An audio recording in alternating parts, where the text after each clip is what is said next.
Welcome back to NY Flight Jets Talk. Before we get into today's video, which will be discussing what the Jets do with Bryce Huff this offseason, I'd just like to apologize to you guys.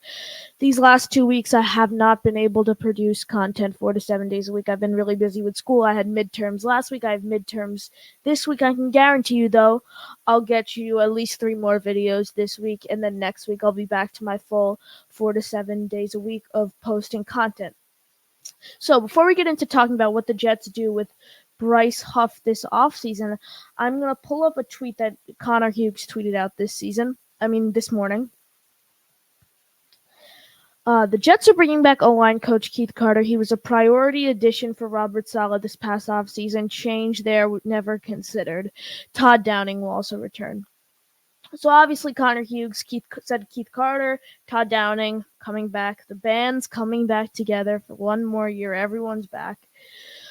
Personally, I don't think Carter should be back. I think we're 31 or 32 in O-line this year. That's just unacceptable. Obviously, there were a ton of injuries, but position coach should not return. And then Todd Downing, offense was terrible. The Titans players hated him when he was the OC for the Titans. Pass game was terrible this year. Not all of it's on Hackett, but a lot of it is on Hackett. But Todd Downing still deserves a good amount of blame for how poor the offense played this season. So first, before I pull up the video of Bryce Huff talking after the game, we're going to pull up a tweet from the man himself, Mr. Boy Green. Jets D lineman Bryce Huff might have hinted at where he's leaning heading into free agency. To Rich Cimini of ESPN, I definitely want to be able to find a scheme that sees me as an every down player, he told ESPN. It gives me the opportunity to show that I can be a top tier edge in this league, in the run and the pass. So that's something I'm definitely going to look for. Huff added, I know a lot of the narrative has been, oh, Bryce, he can't stop the run, but he believes he was a legitimate run stopper in college and has the potential to be the same on the NFL level. Huff said he'd like to re-sign with the Jets, but added, I feel like I still need to go wherever's best for me personally, just because of how much work I put in. I feel like I owe it to myself to really reach my full potential. So Bryce Huff basically said there, whatever scheme I fit in the best, if I like the DC defensive line coach or whatever team offers me the most money, because he's going to get a bag this free agency. The Jets might tag him. In my mock off season, I have the Jets tagging him. I'd love to tag him, but we have a ton of free agents coming up, and our D-line is stacked. We have Will McDonald, who's going to need to find the field eventually. Jermaine Johnson is going to need to get paid in about 3 years. This D-line, very solid D-line, but we have a lot of free agents on both sides of the ball and special teams coming up. So we can't pay everyone, but if he's asking to get overpaid, I'm going to pay him what he's worth. If I'm Joe Douglas, I'm tagging him, but if he's not going to tag him, pay him. I'll offer him what he's worth, and if he's like, no, I can get money elsewhere, cool. Bryce Huff, though, homegrown kid, undrafted free agent, Joe Douglas's best find by far. So I'm going to pull up a video of what Bryce Huff had to say when it comes to free agency after yesterday's Patriots game where he hit double-digit sacks. So let me play this video real quick from Bryce Huff. Bryce, you earned yourself this offseason a lot of money. Will there be any thought in your mind of the quote-unquote hometown discount of staying here? Or for you, is it I'm going to go to the highest bidder? I'm not giving you this. I work so hard. I feel like I owe it to myself, my family, and the people around me to maximize my earnings. But I definitely am open to every scenario and every team, and I just want to do what's best for me at the end of the day.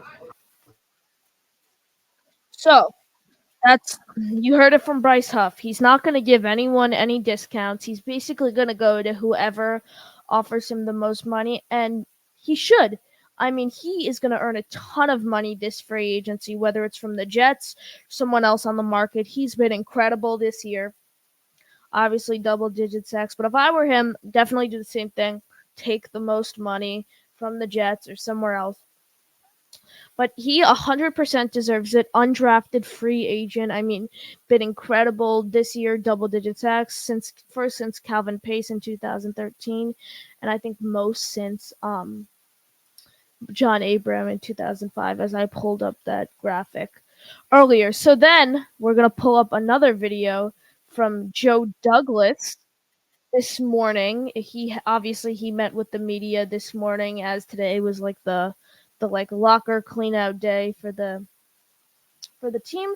So let me pull up the video of Joe Douglas talking about Bryce Huff. Here we go.